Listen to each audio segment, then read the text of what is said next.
একদিন হঠাৎ করেই আপনি কি কখনো ভেবেছেন আমাদের শরীরের ভিতরে সবচেয়ে নীরব প্রহরীকে, যিনি দিনরাত 24 ঘন্টা আমাদের রক্ত পরিষ্কার করেন? হ্যাঁ, তার নাম হলো কিডনি। কিন্তু যখন এই প্রহরী ক্লান্ত হয়ে পড়ে তখন আর হুইসেল বাজে না, সে নিঃশব্দে বিদায় নেয়। ঠিক যেমনটা ঘটেছিল 55 বছর বয়সী রমিজ মিয়ার ক্ষেত্রে।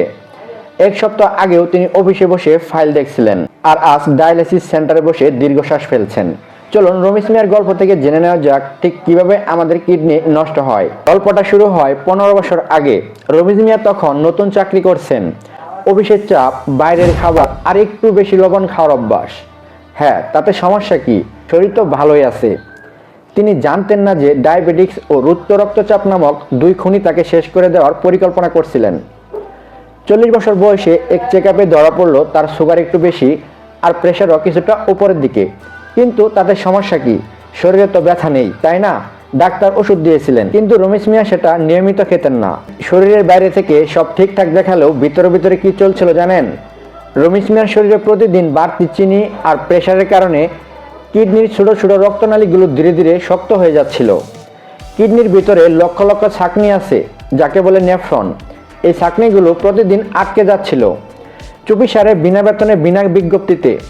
তিনি যেমন খুশি পেইন কিলার খেতেন, বিশেষ করে বাতের ব্যথায়। এই ব্যথানাশক ওষুধগুলো তার কিডনির জন্য ছিল এক ধরনের বিষ।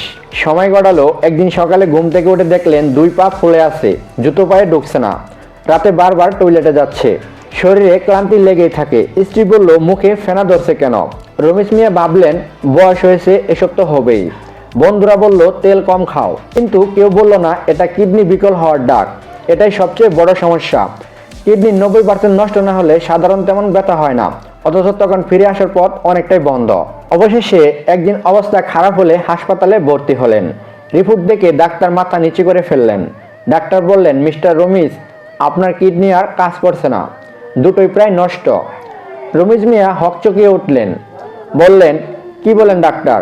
আমি তো ঠিক ছিলাম। তারপর থেকে সপ্তাহে 3 দিন ডায়ালিসিস, একটা মেশিন তার রক্ত পরিষ্কার করে, মুখ বন্ধ, খাবার খাওয়া বন্ধ, পানি খাওয়া বন্ধ, ফলের রস খাওয়া বন্ধ।